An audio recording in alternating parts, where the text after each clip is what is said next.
If you clicked on this video, this topic might be something you've never thought about, but it might be something you've also secretly wanted. I love being around interesting people. They're fun to talk to. The conversations never get boring. They're just people you want to hang around. No one wants to have the same conversations or do the same things every day, and yet we do it. So in today's video, I want to talk to you guys about how to be a more interesting person to talk to. Now, before we get into the video, I just want to welcome those of you who are new here. My name is Bridget. On this channel, I talk a lot about introverts, social anxiety, and general anxiety. And so if any of those topics interest you, make sure you check out some of my other videos. So with that being said, let's get into the video. So I did a little bit of research before this video just to see what was out there. When you look up how to be more interesting, pretty much the same generic things come up, right? It's like, don't be boring, don't be lazy, don't talk about the same things over and over again, like the weather, and don't do the same things every day, which we are pretty much always doing because we're creatures of habit. You know, try new things, be adventurous, be a risk taker. And while some of those things are like somewhat helpful, they're not really very inspiring or informative. It's like, okay, I just read a BuzzFeed article about something that's supposed to be inspiring, but it's not gonna get me to take action, right? And I feel like what's really helped me over the years being more interesting, because not just me, like, consider myself an interesting person. A lot of other people do. And that tends to happen with a lot of introverts. We're naturally very intimidating, intriguing. Some of us don't know how to tap into those qualities, and some of us do. And especially interesting in conversations, especially when I'm meeting new people or talking to the same people that I talk to every single day.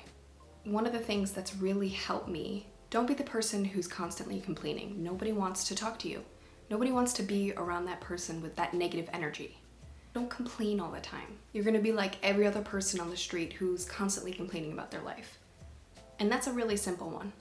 Another thing which has taken me a really long time to not really figure out, like I kind of knew this, but it's taken me a really long time to figure out how to actually implement it in my life. Don't be afraid to be who you are. If you're strange, be strange. Be quirky. Embrace your weirdness, right? Those are the things that are going to make you an interesting person, because not everyone wants to embrace those qualities themselves. Whether it's like reading books or watching shows or movies or pretty much anything, like we're told that those qualities are bad, right? We want to be the loud person, the confident person, the pretty person, the smart person, all the things that, you know, we highlight in our society. But I think the most interesting people are the ones that aren't afraid to be that weird person, to be that awkward person, the person that they are. You know, I think that's what shows true inner confidence. And I think the moment I started to realize that and actually embrace those qualities in myself is the moment I felt truly confident. And I felt like I could open up to people, be vulnerable with people, be comfortable around people. When I'm the most comfortable with people, I'm the most willing to talk about anything that comes to mind. Say something weird without, you know, thinking twice about it. And in those moments when, you know, I do say something weird, it goes one of two ways. Most of the time, it's going to be intriguing to someone. It's going to be like, I didn't expect that from her. Sometimes when people say the weirdest things, it's funny. It's like, wow, people don't say that. People don't talk about that. Those are the people that I find interesting. And I'm pretty sure a majority of us will say the same thing. So be your quirky self. The next thing is pretty obvious, but sometimes we don't really care about it, and we just continue to do the same things. Whatever you consume is what you're gonna put out. So if you're doing the same thing every day, if you're watching the same shows, if you're going to the same places, if you're talking to the same people, if you're not getting out of your comfort zone, that's what you're gonna put out into the world. Reading things that you don't normally read, watching things that you don't normally watch, talking to strangers on the street, doing things that you never thought you would do. Right? Getting out of your comfort zone each day, it's going to open you up to different parts of yourself that you never knew existed. Maybe you'll discover something new about yourself, something that you find exciting or interesting, right? And those things are going to feed your conversations. Those are going to create more conversations, more interesting conversations. The more you have to talk about, the things that are different, the things that people aren't normally talking about, that's what people are going to enjoy. That's what people are going to find interesting. The more you have to work with, the easier it's going to be. The next one, being present.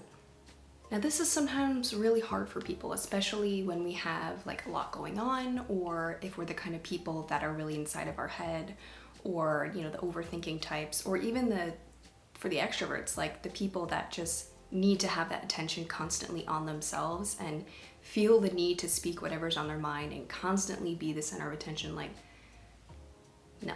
Being present is actually listening to people, right? Not just in your head thinking about what you're gonna say next. Not just sitting there and daydreaming when someone else is talking and you're not interested. No one's going to be interested in you if you're the person that's sitting in the corner, not listening to them, the person that's constantly seeking approval, the person that's constantly wanting to be the center of attention, right? If you're an introvert, being present is getting out of your head. If you're an extrovert, being present is listening to somebody in front of you. The best gift that you can give to somebody in a conversation is listening. Just listening and being open-minded about it. And along with that is asking questions and getting curious about that other person in the conversation, right? If you're actively listening and if you're being present, to continue the conversation, you're gonna ask those questions that's actually gonna move the conversation forward, right? So instead of just disregarding what the person said, dig deeper, get curious about it. And in that way, that person will feel heard. They'll feel like, wow, I'm gonna wanna have a conversation with this person again. This person is different from people I normally talk to. I think we're kind of like getting away from that. We're always trying to be the center. We're always trying to be up front. Some of us. I think that's like what we see a lot in today's society, especially with like influencers and everything. Like we're always trying to be up front. And we're getting away from actually listening to people, observing people, and trying to understand people better. In Dale Carnegie's book, How to Win Friends and Influence People, he says, to be interesting is to be interested, right? So to come off as an interesting person, you have to be interested in that conversation yourself, in that person yourself. And that's gonna make a huge difference. I think that's one of the qualities in myself that has really helped me in terms of being interesting, because I am a very good listener. I'm an introvert, so that comes naturally to me. Right, but sometimes as introverts, we kind of go one of two ways. It's like we either do that or we retreat. We go in our heads and we're just observing and overthinking and analyzing things. It's like we can't become so absorbed and observant to our surroundings because then we become oblivious. It's really about like focusing our attention on that one thing rather than the things in this environment that might be overstimulating. Another important thing about being interesting is having stories to tell, right? It's kind of like what I was talking about before. Reading new books, watching new movies, going to new places, trying new things. Having stories to tell in conversations can be stories from books you read, stories from movies you watched, something that happened to you today that was bizarre. This might sound crazy, but when I go into a conversation, or I know I'm going to be having conversations later in the day, I don't know, with friends or new people or even strangers really, I like having like a story to tell that maybe happened to me that day or it happened to me earlier in the week. And sometimes when something crazy happens or something bizarre or something interesting, I remind myself, oh, that's a great story to tell when I have to go into that conversation. I do this because this is not really something that comes naturally to me. Like I think a lot, like I'm an introvert, I also have social anxiety, so having this in my back pocket has been a huge resource to me. And it's helped in both ways. It makes, me seem more interesting, and it's also just something as like a safety net when I do go into conversations. But one thing about having stories to tell is always keeping in mind the audience that's in front of you. A story you tell to your hairdresser might not be the same story you tell to one of your best friends, or to the barista at the coffee shop, or to someone you meet at a networking event. Keep that in mind when you do tell these stories. One thing I want to say for the shy people that are watching, and probably most of the ones that have clicked on this video, is that I think a really helpful thing is to tap into those strengths that we have, right? Being shy, in most cases, we tend to have a more calming energy. We may be more timid, but it also can come off as calming. There is something intriguing about those types of people. And if you can tap into that, it'll help you become more interesting. It'll help people see you as seemingly interesting. the way that we can own a room is maybe not the same way that extroverts can, right? They tend to be these loud, confident risk takers, where we are the complete opposite. And owning the room doesn't have to mean that. Owning the room can simply be what you make of it.